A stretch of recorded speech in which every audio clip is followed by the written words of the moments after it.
72세 한국 할머니가 일본 기술자의 자존심을 완전히 무너뜨렸습니다. 세계가 주목한 충격적인 장면입니다. 일본 첨단 기업에서 평생을 바친 68세 엔지니어가 한국 노인 앞에서 당혹감을 감추지 못했습니다. 일본은 이미 뒤처졌습니다. 한국의 디지털 혁명은 상상을 초월합니다. 아내를 잃고 외로운 노후를 보내던 일본인이 한국 방문 5일 만에 인생을 완전히 바꾸기로 결심했습니다. 딸의 한국 결혼을 반대하던 그가 일본을 떠나 한국에 정착하기로 한 놀라운 이유 무엇이었을까요? 한국 노인들은 왜 이렇게 디지털에 강합니까? 72세 한국 할머니가 제 앞에서 스마트폰으로 복잡한 뱅킹 앱을 다루는 모습에 입이 떡 벌어졌습니다. 일본에서는 제 또래가 아직 현금만 고집하는데 말이죠. 45년간 일본 첨단 기업에서 엔지니어로 일했던 제가 이런 충격을 받을 줄은 몰랐습니다. 카페에서 음료를 주문한 후 지갑을 꺼내려는데 주변 사람들 대부분이 휴대폰으로 결제하는 모습이 눈에 들어왔습니다. 딸 유미가 일본어로 설명했습니다. 아버지, 여기서는 대부분 스마트폰으로 결제해요. 물론 카드나 현금도 가능해요. 저는 여전히 당혹스러웠어요. 그 순간 옆자리에서 은발의 한국 할머니가 스마트폰을 꺼내 화면을 몇 번 터치하더니 결제를 끝내셨습니다. 나중에 알게 된 그분의 이름은 이영자였죠. 아버지, 이영자 할머니께서 어르신도 할 수 있어요. 제가 가르쳐 드릴게요 라고 하세요. 유미가 통역해 주었습니다. 이영자 할머니는 비록 말은 통하지 않았지만 따뜻한 미소와 함께 손짓으로 스마트폰 사용법을 알려주려 하셨습니다. 이 만남이 저의 한국 생활을 완전히 바꿔놓았습니다. 평생 일본의 기술력을 자랑스러워했던 제가 한국의 보통 노인들에게 디지털 기술을 배우게 될 줄은 상상도 못했습니다. 안녕하세요. 저는 다카하시 켄지입니다. 올해 68세로 일본 교토 출신입니다. 도쿄의 대기업에서 엔지니어로 45년간 일하다 은퇴한 평범한 노인이죠. 아내를 10년 전에 잃고 혼자 살아오다가 최근 한국에서 새로운 삶을 시작하게 되었습니다. 어떻게 이런 일이 벌어졌는지 궁금하신가요? 저도 아직 믿기지 않습니다만 5일 전 인천공항에 발을 디딘 순간부터 모든 것이 변했습니다. 딸 유미는 3년 전 한국인 남편 민준과 결혼해 서울에 정착했습니다. 솔직히 말하면 처음에는 그 결혼이 못마땅했어요. 일본에서 좋은 직장에 다니던 딸이 갑자기 한국인과 결혼해 한국으로 간다니 이해할 수 없었죠. 한국에 무슨 볼 일이 있다고? 그 당시 제 생각이었습니다. 혼자 된 아버지를 두고 떠나는 딸에게 서운함도 컸고요. 하지만 유미의 거듭된 권유로 마침내 한국 방문을 결심했습니다. 딸의 생활 환경을 확인하고 그저 체면상 사위를 한번 만나보는 정도로 생각했습니다. 일주일 정도 머물다 돌아갈 예정이었죠. 68년 인생에서 단 한 번도 한국에 발을 디뎌본 적 없던 제가 그것도 내키지 않는 마음으로 온 한국에서 인생의 전환점을 맞이하게 될 줄은 몰랐습니다. 공항에 도착했을 때 딸과 사위가 함께 마중 나와 있었습니다. 유미는 일본어로 아버지, 오랜만이에요. 라며 달려왔고 그 옆에 선 사위 민주는 어색한 일본어로 처음 뵙겠습니다. 아버님이라고 인사했습니다. 예상보다 호감이 가는 청년이었지만 언어 장벽이 느껴졌습니다. 민주는 마중 나온 후 저녁 식사만 함께하고 다음 날부터는 중요한 프로젝트로 함께하지 못한다고 했습니다. 유미가 이 말을 통역해 주었고 표면적으로는 이해한다고 말했지만 내심 사위가 장인 방문도 중요하게 여기지 않는구나라고 서운했습니다. 그래도 딸과 단둘이 시간을 보낼 수 있다는 생각에 위안을 삼았죠. 다음 날 아침 유미는 저를 서울 구경시키겠다며 지하철로 데려갔습니다. 도쿄의 지하철도 복잡하지만 서울의 지하철은 또 다른 차원이었습니다. 놀라운 건 그 혼잡함 속에서도 질서정연하게 움직이는 사람들이었어요. 유미는 제게 한국어로 된 지하철 노선도를 보여주며 일본어로 설명해 주었습니다. 가장 당혹스러웠던 순간은 화장실을 찾지 못했을 때였습니다. 복잡한 역사에서 길을 잃고 화장실 표지판을 찾지 못해 당황했어요. 일본인은 남에게 폐를 끼치지 않는다는 신념으로 살아왔기에 도움을 청하는 것조차 망설여졌습니다. 결국 한참을 고민하다 용기를 내어 한국인 중년 남성에게 다가갔습니다. 화장실, 어디? 제 서툰 한국어에 그분은 잠시 당황하는 듯 했지만 곧 이해하고 손짓으로 방향을 가리켜 주셨습니다. 놀랍게도 그분은 간단한 일본어로 토이레 라고 물어보셨어요. 알고 보니 일본에서 유학한 경험이 있으셨던 거였습니다. 그 순간 느꼈던 안도감과 감사함을 잊을 수 없습니다. 비록 언어가 완벽히 통하지 않았지만 그 사소한 만남이 한국인들에 대한 제 인식이 조금씩 바뀌기 시작한 순간이었습니다. 그리고 그날 오후 처음 말씀드린 카페에서의 일이 벌어졌습니다. 디지털 결제에 능숙한 이영자 할머니를 만나고 저는 충격과 함께 이상한 도전 의식이 생겼어요. 나도 할 수 있을까? 그 생각이 들었던 순간이 지금의 제 변화의 시작점이었습니다. 저녁에 유미의 아파트로 돌아와 창밖으로 서울의 야경을 바라보며 많은 생각이 들었습니다. 한국에 대한 제 선입견이 얼마나 편협했는지, 딸이 왜 이곳을 선택했는지 조금씩 이해가 되기 시작했습니다. 유미가 차려준 간단한 저녁을 먹으며 우리는 일본어로 오랜만에 진솔한 대화를 나눴습니다. 아직은 어색했지만 벌써부터 딸과의 관계가 조금씩 회복되는 느낌이었어요. 첫날 밤, 제게 배정된 방에 누워 생각했습니다. 내일은 또 어떤 놀라움이 기다리고 있을까? 그때는 몰랐습니다. 이 한국 방문이 제 인생의 가장 큰 전환점이 될 거라는 사실을요. 그리고 언어 장벽을 넘어서는 소통의 방법을 찾게 될 거라는 것도 말이죠. 이런 건 못 먹어. 딸이 주문한 빨간 떡볶이를 보며 일본어로 단호하게 말했습니다. 평생 일본 음식의 섬세한 맛에 길들여진 저에게 한국의 매운 음식은 거부감 그 자체였죠. 하지만 그로부터 30분 후, 제 손은 멈추지 않고 떡볶이 그릇으로 향하고 있었습니다. 제 인생 68년 동안 경험한 적 없는 중독성 있는 맛이었어요. 일본에서는 상상도 할 수 없는 강렬함이 역설적으로 저를 사로잡았습니다. 첫날 지하철과 카페에서의 경험으로 한국에 대한 호기심이 조금 생기긴 했지만 여전히 한국 음식만큼은 자신이 없었습니다. 아침부터 유미는 저에게 다양한 한국 음식을 경험시켜주고 싶어 했어요. 아버지, 오늘은 진짜 한국 맛을 보여드릴게요. 라고 일본어로 말하는 딸의 얼굴에서 반짝이는 자부심이 느껴졌습니다. 점심시간, 유미가 휴대폰으로 무언가를 열심히 터치하더니 일본어로 설명했습니다. 음식이 곧 도착할 거예요. 30분 안에 올 거예요. 저는 못 믿겠다는 표정을 지었습니다. 일본에서도 배달은 있지만 이렇게 다양한 음식을 한 번에 시키는 건 처음 보는 광경이었거든요. 놀랍게도 정확히 29분 후 초인종이 울렸습니다. 배달원이 가져온 음식들은 종류도 다양했고 포장도 깔끔했어요. 떡볶이, 김밥, 만두, 김치찌개까지 테이블 위에 펼쳐진 다채로운 색상의 음식들을 보며 저는 속으로 생각했습니다. 일본의 옷까지 전달이 사흘 걸리는데 이 나라는 음식이 30분 만에 오다니. 처음에는 김밥과 만두 같은 덜 자극적인 음식만 조심스럽게 먹었습니다. 빨간 음식들은 쳐다보지도 않으려 했죠. 유미가 아버지, 떡볶이 한번 드셔보세요라고 일본어로 권했을 때도 완강히 거부했습니다. 이런 빨간 건 못 먹어. 위에 안 좋아. 하지만 유미가 전화를 받으러 자리를 비운 사이 저는 호기심을 참지 못하고 떡볶이에 젓가락을 가져갔습니다. 단 한 조각만 맛보려 했는데 첫 맛은 충격적이었어요.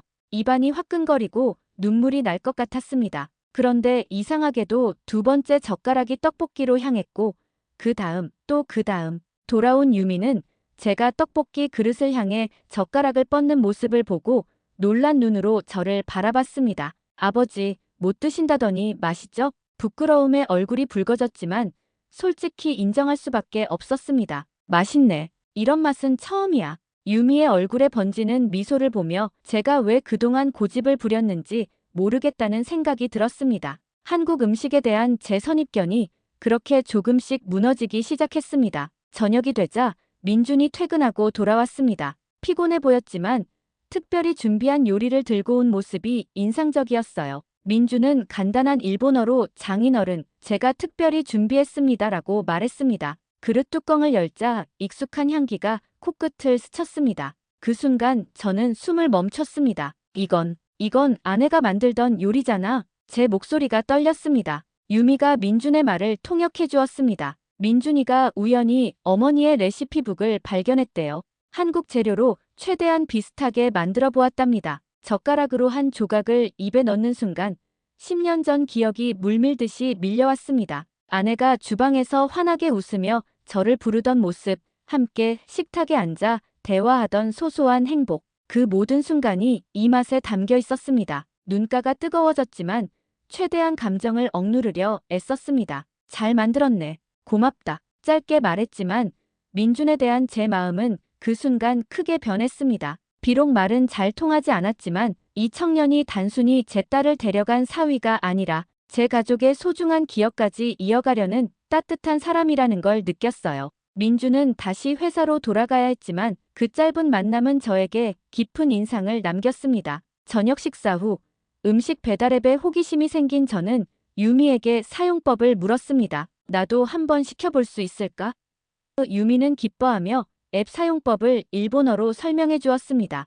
앱 화면은 한국어로 되어 있었지만 그림 아이콘과 유미의 설명으로 대략 이해할 수 있었습니다. 화면을 넘기고 메뉴를 선택하는데 갑자기 숫자가 잘못 입력된 것 같았습니다. 결제 버튼을 누른 후 유미가 놀란 표정으로 말했습니다. 아버지, 치킨을 8마리나 시키셨어요. 당황스러웠지만 이미 주문은 완료된 상태였습니다. 취소하려 했지만 방법을 몰라 우왕좌왕하던 중 유미가 웃으며 일본어로 말했습니다. 괜찮아요. 우리 아파트 경로당에 몇 마리 갖다 드려요. 제가 평소에 인사드리던 할머님들이 계세요. 경로당, 그게 뭐지? 아파트 단지 내에 노인분들이 모이는 공간이에요. 아버지도 같이 가보실래요? 한국 노인분들이 어떻게 지내시는지 보실 수 있을 거예요. 호기심이 생겼습니다. 일본에서는 노인들이 대부분 집에 틀어박혀 지내는데 한국의 노인들은 어떻게 지내는지 궁금했어요. 치킨이 도착하자 3마리는 우리가 먹기로 하고 남은 5마리를 들고 경로당으로 향했습니다. 경로당은 아파트 단지 한편에 있었습니다. 문을 열고 들어가자 10명 정도의 노인분들이 모여 이야기를 나누고 바둑을 두고 텔레비전을 보고 계셨어요. 놀랍게도 그 중에는 어제 카페에서 만난 이영자 할머니도 있었습니다. 어머, 유미 씨, 오랜만이네. 유미가 일본어로 저에게 속삭였습니다. 이영자 할머니께서 반갑게 인사하세요. 제가 아버지를 소개해 드릴게요. 유미는 한국어로 저를 소개했고 제가 일본에서 왔다는 것과 실수로 치킨을 많이 시켜서 나눠드리러 왔다고 설명했습니다. 어르신들은 저를 보며 따뜻하게 웃으셨고 고개를 숙여 인사했습니다. 저도 90도로 깊게 허리를 숙여 정중히 인사했습니다. 곤니치와, 안녕하세요. 제가 아는 몇 안 되는 한국어 인사를 건넸습니다. 아이고, 이렇게 많이. 고마워라. 비록 말은 완전히 이해하지 못했지만 그분들의 따뜻한 미소와 몸짓에서 감사의 마음이 전해졌습니다. 처음에는 어색했지만 이영자 할머니가 손짓으로 자리에 앉으라고 권하셨습니다. 유미가 통역해 주었지만 많은 부분은 몸짓과 표정으로 소통했습니다. 치킨을 함께 나누며 저는 어르신들의 이야기를 유미의 부분적인 통역으로 들었습니다. 놀랍게도 일제강점기 시절의 이야기도 자연스럽게 나왔지만 어르신들은 저를 개인으로 대해주셨습니다. 역사적 아픔이 있음에도 불구하고 현재의 인간적인 만남을 더 중요시하는 모습이 깊은 인상을 남겼어요. 더 놀라웠던 건 경로당에 설치된 태블릿 컴퓨터였습니다. 어르신들이 손자, 손녀들과 영상통화를 하고 뉴스를 검색하고 심지어 주식 정보까지 확인하는 모습은 충격적이었어요. 일본에서는 제 또래가 디지털 기기를 다루는 것을 보기 힘든데 말이죠. 이영자 할머니가 뭔가를 물어보셨고 유미가 통역했습니다. 일본에서는 노인들이 이렇게 활발하게 모이나요? 제가 일본어로 대답하자 유미가 한국어로 전달했습니다. 아버지께서 일본에서는 대부분 노인들이 집에 있고 이렇게 함께 모이는 문화가 거의 없다고 하세요. 이영자 할머니의 반응을 유미가 다시 통역해 주었습니다. 할머니께서 그럼 얼마나 외롭겠어. 우리는 매일 여기 모여서 수다 떨고 같이 밥 먹고 때로는 놀러도 가요.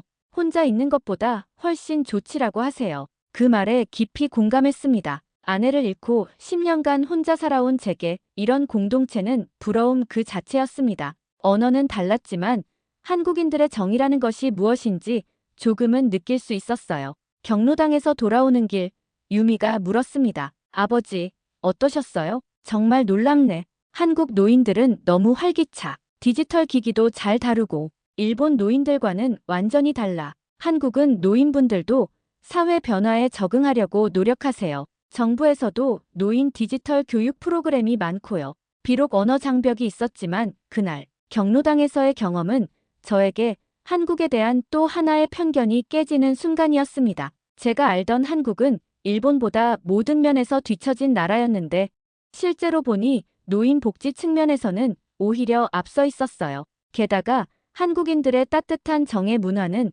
점점 개인주의화되는 일본 사회에서는 찾아보기 힘든 모습이었습니다. 잠자리에 들기 전 저는 오늘 경험한 것들을 곱씹어 보았습니다. 매운맛의 중독성, 아내의 요리를 재현한 사위의 정성, 경로당에서의 따뜻한 교류. 하루 만에 한국에 대한 제 인식이 크게 바뀌고 있었습니다. 무엇보다 놀라운 건 제가 이런 변화를 즐기고 있다는 사실이었어요. 내일은 또 어떤 발견이 기다리고 있을까?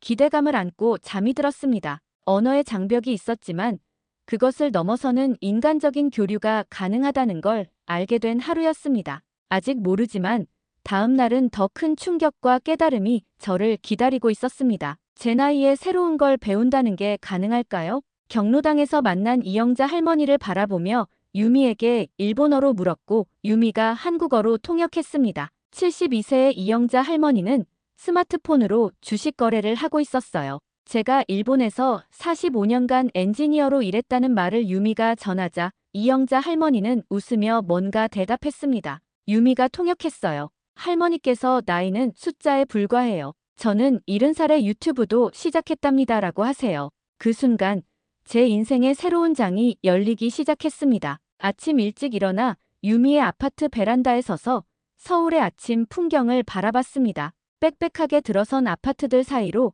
사람들이 바쁘게 움직이는 모습이 보였어요. 일본의 도쿄와 비슷하면서도 다른 분위기였습니다. 특히 눈에 띄는 건 거리 곳곳에 설치된 디지털 안내판들이었어요. 서울은 제가 생각했던 것보다 훨씬 더 디지털화되어 있었습니다. 아버지, 오늘은 어디 가고 싶으세요? 아침 식사를 준비하며 유미가 일본어로 물었습니다. 잠시 고민하다가 대답했습니다. 어제 경로당에서 본 노인들처럼 나도 디지털 기기 사용법을 배우고 싶은데 가능할까? 유미의 얼굴에 미소가 번졌습니다. 물론이죠. 먼저 아버지 스마트폰부터 설정해 드릴게요. 잊고 있었는데 공항에 도착했을 때 유미가 저에게 한국용 심카드가 든 스마트폰을 선물했었습니다. 당시에는 필요 없다고 생각했지만 지금은 호기심이 생겼어요. 유미가 스마트폰 기본 사용법을 일본어로 설명해 주었습니다. 터치, 스와이프, 핀치, 생소한 동작들이었지만 엔지니어 출신답게 원리는 금방 이해했습니다. 하지만 실제로 해보니 손가락이 잘 따라주지 않았어요. 아이고, 이 늙은 손가락으로는 어렵네. 일본어와 한국어를 섞어 말하자 유미가 웃었습니다. 아버지, 아이고라는 말씀까지 하시네요. 벌써 한국인이 다 되셨어요. 점심을 먹으러 근처 카페에 갔습니다. 어제와 같은 카페였는데 이번에는 디지털 결제에 도전해보기로 했어요. 유미가 설치해준 간편결제 앱을 열고 QR코드 스캔하는 방법을 일본어로 가르쳐줬습니다. 화면에 보이는 한국어는 알아볼 수 없었지만 유미의 손짓과 설명으로 대략적인 기능은 이해했어요. 설명은 이해했지만 실제로 해보니 손이 떨려 잘 안 되었습니다. 아버지, 천천히 해보세요. 급할 것 없어요. 유미의 격려에도 불구하고 좌절감이 밀려왔습니다. 뒤에서 기다리는 사람들을 의식하니 더 긴장됐어요. 그때 어제 경로당에서 만난 이영자 할머니가 카페에 들어왔습니다. 이영자 할머니는 저를 알아보고 웃으며 인사하셨습니다. 저는 머리를 숙여 인사했고 곤니치와 안녕하세요 라고 말했습니다. 상황을 파악한 이영자 할머니는 내 옆에 와서 손짓과 간단한 단어로 설명해주기 시작했습니다. 이렇게. 비록 말은 통하지 않았지만 그녀의 몸짓은 명확했어요. 유미가 통역했습니다. 할머니께서 저도 처음엔 어려웠어요. 이렇게 폰을 살짝 기울여서 QR코드에 맞추세요. 그리고 이 버튼을 누르면 됩니다라고 하세요. 이영자 할머니의 지도 아래 결제에 성공했습니다. 작은 성취였지만 마치 복잡한 엔지니어링 문제를 해결한 것처럼 뿌듯했어요. 일본어로 감사합니다라고 말하고 이어서 한국어로 감사합니다라고 했습니다. 이영자 할머니는 기뻐하며 뭔가 더 말씀하셨습니다. 유미가 통역했어요. 할머니께서 천만에요. 우리 나이에는 서로 도와야죠. 참, 오후에 경로당에서 디지털 교육 수업이 있어요. 함께 들으실래요? 라고 하세요. 유미가 반색했습니다. 정말요? 아버지, 좋은 기회인데 가보세요. 저는 집에서 일할 게 있어서 아버지 혼자 다녀오시는 게 어떨까요? 처음에는 망설였습니다. 언어도 통하지 않는데 어떻게 수업을 들을 수 있을까 걱정됐어요. 하지만 유미는 제 생각을 읽은 듯 말했습니다. 걱정 마세요. 이영자 할머니께서 도와주실 거예요. 그리고 디지털 교육은 시연이 많아서 보기만 해도 많이 배울 수 있어요. 제가 메모장에 일본어로 몇 가지 중요한 문구를 적어드릴게요. 유미가 적어준 메모지를 들고 이영자 할머니와 함께 경로당으로 향했습니다. 가는 길에 이영자 할머니는 천천히 제가 알아들을 수 있게 간단한 한국어로 말씀하셨습니다. 간간히 몸짓을 섞어 대화를 이어갔어요. 놀랍게도 그녀는 일제강점기에 대한 이야기를 꺼냈습니다. 제가 이해하지 못하자 그녀는 휴대폰 번역 앱을 사용했습니다. 우리 어머니가 일제시대에 많은 고통을 겪으셨어요. 화면에 일본어로 번역된 글을 보고 가슴이 무거워졌습니다. 죄송합니다. 정말로. 라고 일본어로 말했습니다. 그녀는 다시 번역 앱을 통해 답했습니다. 아니에요. 당신은 그때 태어나지도 않았잖아요. 중요한 건 지금 우리가 어떻게 서로를 대하느냐예요. 그 말에 깊은 위로를 받았습니다. 역사의 무게 속에서도 인간 대 인간으로 만나는 아름다움이 있다는 걸 느꼈어요. 비록 완벽한 대화는 아니었지만 번역 앱과 간단한 단어, 몸짓을 통해 우리는 서로의 마음을 이해할 수 있었습니다. 경로당에 도착하자 10명 정도의 노인분들이 이미 모여 있었습니다. 놀랍게도 모두 태블릿이나 스마트폰을 들고 있었어요. 강사는 30대로 보이는 젊은 여성이었습니다. 이영자 할머니가 저를 소개하자 강사는 영어로 간단히 인사했습니다. Nice to meet you. Welcome to our digital class. 영어를 조금 알아들을 수 있어 다행이었습니다. Thank you. I am from Japan. 이라고 대답했습니다. 강사는 미소를 지으며 말했습니다. 오늘은 모바일 뱅킹을 배울 거예요. 걱정 마세요. 화면을 보여드릴게요. 수업은 주로 시연으로 진행되었습니다. 강사가 큰 화면에 자신의 태블릿을 연결해 모바일 뱅킹 앱 사용법을 보여주었어요. 비록 화면에 한국어는 이해할 수 없었지만 어떤 버튼을 누르고 어떤 단계를 밟아야 하는지는 눈으로 확인할 수 있었습니다. 이영자 할머니가 때때로 제게 간단히 일본어 단어를 섞어가며 설명해 주셨습니다. 코레, 오시테, 요이.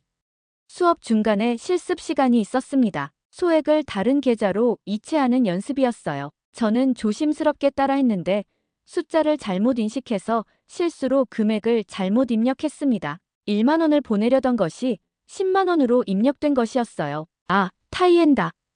당황해서 일본어로 소리쳤습니다. 다행히도 강사가 빠르게 와서 취소하는 방법을 보여주었습니다. 도너리, 루키어 라며 영어로 안심시켜 주셨어요. 송금 전 확인 단계가 있어요. 여기서 취소하면 됩니다. 실수해서 배우는 것도 학습의 일부라고 생각하며 안도했습니다. 수업이 끝날 무렵 강사가 과제를 내줬습니다. 이영자 할머니가 번역 앱을 통해 설명해 주었어요. 다음 주까지 모바일 뱅킹으로 공과금 하나를 납부해오는 과제예요. 저는 유미에게 보여줄 수 있도록 사진을 찍어두었습니다. 방문자였지만 이 도전에 함께하고 싶었어요. 언어는 다르지만 배움의 즐거움은 같다는 걸 느꼈습니다. 수업 후 이영자 할머니와 다른 노인분들이 카페로 이동했습니다. 이영자 할머니가 번역 앱을 통해 물었습니다. 교육 후에는 항상 여기 모여서 복습해요. 같이 가실래요? 카페에서 그분들은 배운 내용을 실습하며 서로 도왔습니다.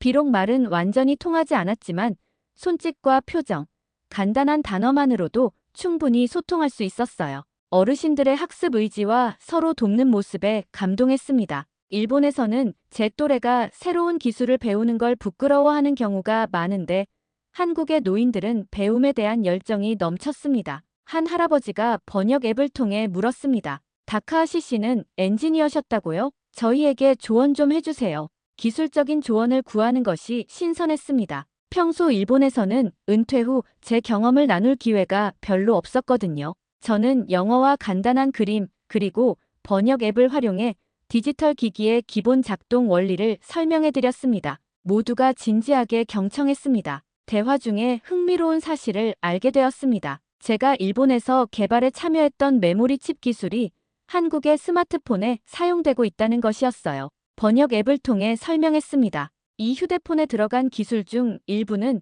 제가 개발한 거예요. 그 순간 국적을 넘어 기술로 연결된 세계를 실감했습니다. 저녁이 되어 유미의 집으로 돌아왔습니다. 유미는 저를 보자마자 일본어로 물었습니다. 아버지, 어떠셨어요? 놀라웠어. 한국 노인들의 학습 의지에 감동했어. 언어가 달라도 서로 배우려는 마음은 통하더구나. 나도 많이 배웠고, 심지어 내가 개발한 기술이 한국 스마트폰에 쓰이고 있다는 걸 알게 됐어. 유미는 민준과 영상통화 중이었습니다. 아버지께서 디지털 교육을 받고 오셨대요. 정말 열심히 하고 계시네요. 저는 부끄러워 자리를 피하려 했지만 유미가 저를 불렀습니다. 민준이가 아버지께 인사드리고 싶대요. 화면 속 민준은 피곤해 보였지만 밝게 웃었습니다. 그는 간단한 일본어로 말했습니다. 장인어른, 오츠카레사 마데시타. 디지털 기술 배우신다고 들었습니다. 정말 멋지세요. 민준의 일본어 노력에 감동받았습니다. 유미가 나머지 대화를 통역해 주었고 민준은 제가 도움이 필요하면 언제든 연락하라고 말했습니다. 영상통화를 끝내고 베란다로 나갔습니다. 서울의 저녁 풍경을 바라보며 오늘 하루를 되돌아봤습니다. 디지털 결제에 성공한 순간 노인들과 함께 배우는 시간, 제 기술이 한국 제품에 쓰이고 있다는 발견, 그리고 역사적 상처를 넘어 인간적으로 만날 수 있다는 깨달음까지 모든 순간이 제 68년 인생에 새로운 색채를 더했습니다. 유미가 베란다로 나와 제 옆에 섰습니다. 무슨 생각하세요? 나이 들면 배움을 멈춰야 한다고 생각했는데 한국에 와서 그게 아니란 걸 깨달았어. 배움에는 끝이 없구나. 그리고 언어가 달라도 마음은 통할 수 있다는 것도. 유미는 조용히 제 손을 잡았습니다. 그 순간 우연히 제가 딸의 영상통화를 엿들었다는 사실이 생각났습니다. 아버지가 정말 열심히 하고 계셔라는 딸의 말이 가슴 깊이 남아있었습니다. 딸이 저를 자랑스러워한다는 사실이 어떤 성취보다 값진 기쁨이었어요. 내일은 무슨 계획인가? 민준이 스마트홈 시스템을 보여드리고 싶대요. 그쪽도 아버지의 전문 분야잖아요. 스마트홈이라. 일본에서도 연구하던 분야였습니다. 한국의 스마트홈은 어떨지 갑자기 궁금해졌어요. 기대되는군. 좋아, 내일 봅시다. 잠자리에 들면서 생각했습니다. 배움에는 늦은 나이가 없다. 오늘 배운 가장 중요한 교훈이었습니다. 일본에서 은퇴 후 특별한 목적 없이 살던 제게 한국에서의 새로운 도전은 예상치 못한 활력을 불어넣고 있었습니다. 언어의 장벽은 있었지만 그것을 뛰어넘는 방법도 배우고 있었죠. 그리고 이건 시작에 불과했습니다. 콘니치와 켄지상. 갑자기 들려온 인공지능 음성에 저는 깜짝 놀랐습니다. 그것도 일본어로 인사하다니요. 민준의 스마트홈 시스템 AI 하늘이가 저를 일본어로 맞이한 것입니다. 45년간 일본 첨단 기술 기업에서 일했지만 이런 개인화된 AI 경험은 처음이었습니다. 어떻게 내 모국어를 알지? 의아한 표정으로 주변을 둘러보니 민준이 뿌듯한 미소를 짓고 있었습니다. 아침 일찍 민준이 휴가를 내고 집에 돌아왔습니다. 그는 피곤한 기색이 역력했지만 저에게 스마트홈 시스템을 보여주기 위해 특별히 시간을 냈다고 했습니다. 유미가 통역해 주었지만 기술 분야에서는 서로 통하는 부분이 있었습니다. 엔지니어링 용어와 도표는 때로 언어보다 더 직관적이니까요. 스마트홈 시스템은 제가 개발팀에 있을 때 참여한 프로젝트입니다. 유미의 통역으로 들은 민준의 설명에 관심이 생겼습니다. 물론 처음에는 이런 복잡한 시스템 정말 필요할까?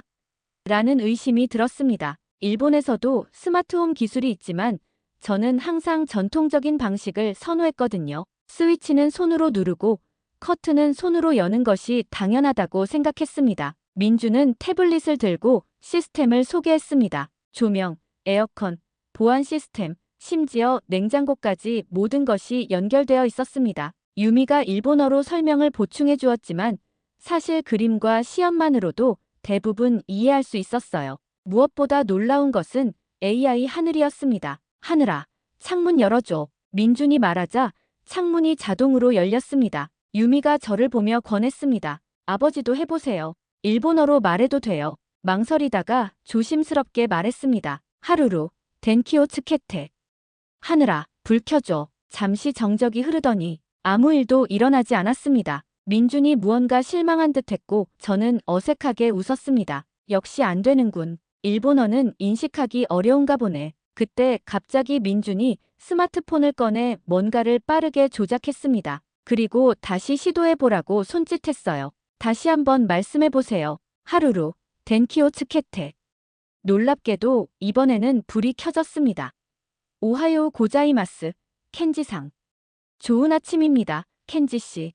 하늘이가 일본어로 응답했습니다. 저도 모르게 박수를 쳤습니다. 민준이 제 일본어 발음에 맞게 시스템을 조정한 것이었습니다. 단순한 기술적 조정이었지만 사위가 장인을 배려하는 마음이 느껴져 가슴이 따뜻해졌습니다. 유미가 기쁜 표정으로 말했습니다. 민준이가 어제 밤늦게까지 아버지 목소리에 맞게 프로그래밍했어요. 정말 대단하네. 고맙다, 민준. 간단한 말이었지만 제 진심이 전해졌기를 바랐습니다. 언어는 달라도 기술로 소통하는 이 순간이 의미 있게 느껴졌습니다. 민준은 계속해서 스마트홈의 다양한 기능을 보여주었습니다. 특히 인상적이었던 것은 안전 기능이었어요. 화재나 가스 누출을 감지하면 자동으로 관련 기관에 통보되고 혼자 사는 노인이 오랫동안 움직임이 없으면 가족에게 알림이 가는 시스템이었습니다. 이건 주로 노인들을 위한 기능입니다. 유미의 통역을 들으며 깊은 인상을 받았습니다. 일본에서는 많은 노인들이 고독사하는 문제가 심각한데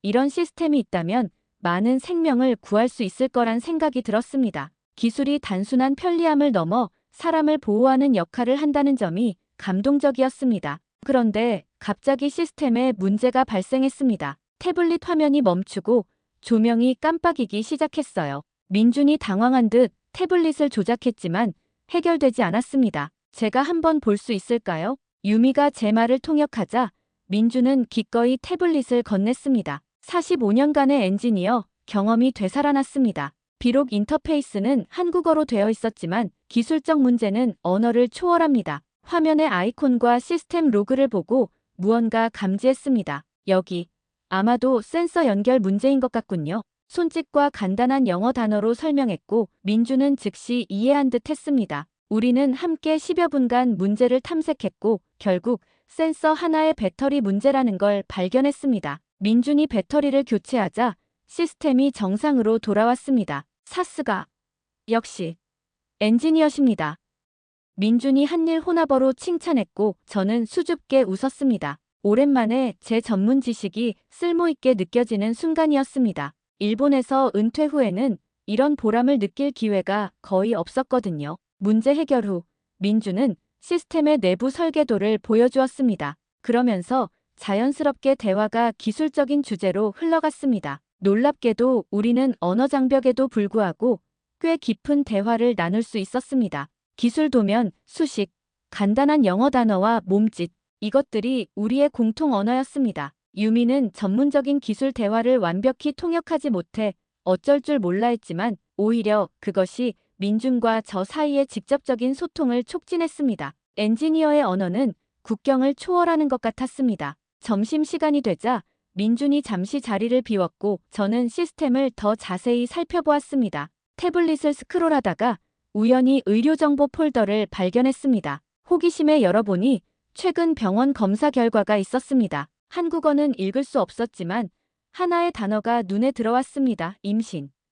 심장이 빠르게 뛰기 시작했습니다. 유미가 임신한 걸까요? 제가 할아버지가 된다는 말인가요? 태블릿을 내려놓고 진정하려 노력했습니다. 아마도 오해일 수도 있고 설령 사실이라도 그들이 먼저 알려주길 기다려야 한다고 생각했습니다. 민준이 돌아오자 아무 일도 없었던 것처럼 행동했습니다. 하지만 마음속으로는 기쁨과 설렘이 가득했습니다. 10년 전 아내를 잃고 혼자가 된 저에게 새 생명의 소식은 말로 표현할 수 없는 희망이었습니다. 오후에 민준은 다시 회사로 돌아가야 했습니다. 떠나기 전 그는 제게 특별한 선물을 주었습니다. 작은 음성 번역기였습니다. 한국어를 일본어로, 일본어를 한국어로 실시간 번역해주는 장치였어요. 이것으로 소통이 더 쉬워질 거예요. 유미의 통역을 들으며 민준의 배려에 다시 한번 감동했습니다. 그날 저녁 유미와 함께 식사를 하면서 음성 번역기를 테스트해봤습니다. 완벽하지는 않았지만 대화가 훨씬 수월해졌어요. 유미에게 물었습니다. 이 번역기 정말 대단하구나. 한국에서 만든 거니? 네. 한국 스타트업에서 만든 제품이에요. 민준이 그 회사와 협업한 적이 있어요. 한국 기술이 이렇게 발전했다니 놀랍네. 솔직히 말하면 일본이 항상 앞서 있다고 생각했는데 번역기를 통해 제 말이 전달되자 유미의 눈이 커졌습니다. 아버지가 한국 기술을 인정하시다니 신기해요. 인정할 건 인정해야지. 사실 어제 경로당에서 한국 노인들의 디지털 적응력도 일본보다 앞서 있다고 느꼈어. 대화가 깊어지면서 저는 문득 태블릿에서 본 임신 단어가 생각났습니다. 하지만 직접적으로 물어보는 대신 우회적으로 접근했습니다. 유미야, 너와 민주는 아이를 가질 계획이 있니? 유미가 잠시 망설이더니 미소를 지었습니다. 사실은 좋은 소식이 있어요. 이번 주말에 제대로 말씀드리려고 했는데 혹시 너희가 유미가 고개를 끄덕였습니다. 네, 아버지. 제가 임신했어요. 아버지가 할아버지 되세요. 눈물이 나올 것 같았지만 꾹 참았습니다. 일본 사람들은 감정 표현을 자제하는 경향이 있지만 이 순간만큼은 딸을 꼭 안아주고 싶었습니다. 정말 기쁘구나. 내 어머니도 알면 정말 좋아하셨을 거야. 그날 밤 베란다에 서서 서울의 밤하늘을 바라보았습니다. 손자 또는 손녀가 생긴다는 사실이 실감나지 않았어요. 딸이 이제 어머니가 된다니. 세월이 정말 빠르게 흘렀습니다. 아내가 살아있었다면 얼마나 기뻐했을까 생각하니 가슴이 저렸습니다. 하지만 슬픔보다는 새로운 시작에 대한 기대가 더 컸습니다. 한국에 온 지 불과 사흘밖에 되지 않았는데 제 인생에 이렇게 많은 변화가 생길 줄은 몰랐습니다. 디지털 기술을 배우고 사위와 소통하고 손자 손녀 소식까지 마치 멈춰있던 시계가 다시 움직이기 시작한 것 같았습니다. 잠자리에 들기 전 문득 하나의 생각이 떠올랐습니다. 혹시 일본으로 돌아가지 않는다면? 아직은 막연한 생각이었지만 처음으로 한국에 남아 새로운 삶을 시작하는 것에 대해 진지하게 고민해보게 되었습니다. 스마트홈 시스템의 하늘이가 조용히 말했습니다. 오야스미 나사이, 켄지상. 안녕히 주무세요, 켄지씨. 오야스미, 하루루. 잘자, 하늘아. 대답하며 웃음이 나왔습니다. 기계와 대화하는 것이 이렇게 자연스러울 줄은 몰랐습니다. 어쩌면 변화란 그런 것인지도 모릅니다. 처음에는 낯설고 불편하지만 받아들이면 삶을 더 풍요롭게 만드는 것. 한국에서의 이 짧은 경험이 저에게 가르쳐준 가장 중요한 교훈이었습니다. 인생의 황혼기에 접어든 저에게 한국은 예상치 못한 새로운 시작을 선물해주고 있었습니다. 내일은 또 어떤 발견과 감동이 기다리고 있을지 설렘 속에 잠이 들었습니다. 일기 1회, 한 번의 만남을 일생의 만남처럼 소중히 여기라. 일본 다도의 정신을 표현하는 이 말이 문득 떠올랐습니다. 서울의 작은 카페에서 만난 이영자 할머니와 박소연 씨, 그리고 다른 한국 노인분들과 나누는 시간이 그렇게 느껴졌습니다. 언어는 달라도, 국적은 달라도 이 순간만큼은 진정한 교류가 이루어지고 있었습니다. 인생 68년 동안 경험하지 못한 특별한 만남이었습니다. 주말이 되어 민준이 하루 휴가를 냈습니다. 우리 가족은 특별한 장소로 외출을 하기로 했어요. 아침부터 유미는 들뜬 목소리로 말했습니다. 아버지, 오늘은 특별한 카페에 가볼 거예요. 민준이가 아버지가 좋아하실 것 같다고 했어요. 민준이 운전하는 차를 타고 서울 한복판의 작은 골목으로 들어갔습니다. 낡은 한옥을 개조한 카페의 외관이 눈에 들어왔습니다. 전통과 현대가 조화롭게 어우러진 이 공간은 첫눈에 제 마음을 사로잡았습니다. 한국과 일본이라는 이름의 카페였습니다. 문을 열고 들어서자 일본 전통 음악이 흘러나왔습니다. 벽에는 한국과 일본의 풍경 사진이 나란히 걸려 있었고 장식품들도 양국의 문화를 반영하고 있었습니다. 카페 주인 박소연 씨가 일본어로 인사했습니다. 이라샤이마세. 어서 오세요. 그녀의 유창한 일본어에 놀랐습니다. 일본어를 잘하시네요. 도쿄에서 5년간 유학했어요. 이 카페는 한일 문화 교류의 공간으로 만들었답니다. 번역기의 도움을 받으며 대화를 나눴습니다. 박소연 씨는 도쿄 유학 시절의 이야기를 들려주었고 저는 그녀의 경험에 진심으로 관심을 갖고 경청했습니다. 그런데 그녀의 이야기 중 예상치 못한 내용이 있었습니다. 사실 일본에서 좋은 경험만 한 것은 아니에요. 때로는 외국인이라는 이유로 차별도 경험했죠. 하지만 그것이 일본 전체를 미워하는 이유가 될 수는 없다고 생각했어요. 그래서 이 카페를 통해 양국의 아름다운 문화를 함께 나누고 싶었습니다. 그녀의 성숙한 시각에 감동받았습니다. 개인적인 상처에도 불구하고 문화적 화해를 추구하는 모습이 존경스러웠습니다. 박소연 씨는 이어서 흥미로운 제안을 했습니다. 다카하시 씨, 혹시 우리 카페에서 일본 차도에 대한 작은 강의를 해주실 수 있을까요? 다음 주에 한일 문화 교류 이벤트가 있거든요. 유미가 통역해주자 저는 잠시 놀랐습니다. 제가요? 하지만 저는 전문가가 아닌데. 괜찮아요. 일본에서 오신 분의 진솔한 경험담이 더 의미 있을 것 같아요. 잠시 고민했지만 도전해보기로 했습니다. 제가 한국 사회에 기여할 수 있는 작은 방법이라고 생각했습니다. 그때 카페 문이 열리고 익숙한 얼굴들이 들어왔습니다. 경로당에서 만났던 이영자 할머니와 몇몇 노인분들이었습니다. 아이고, 다카하시 씨, 여기서 뵀네요.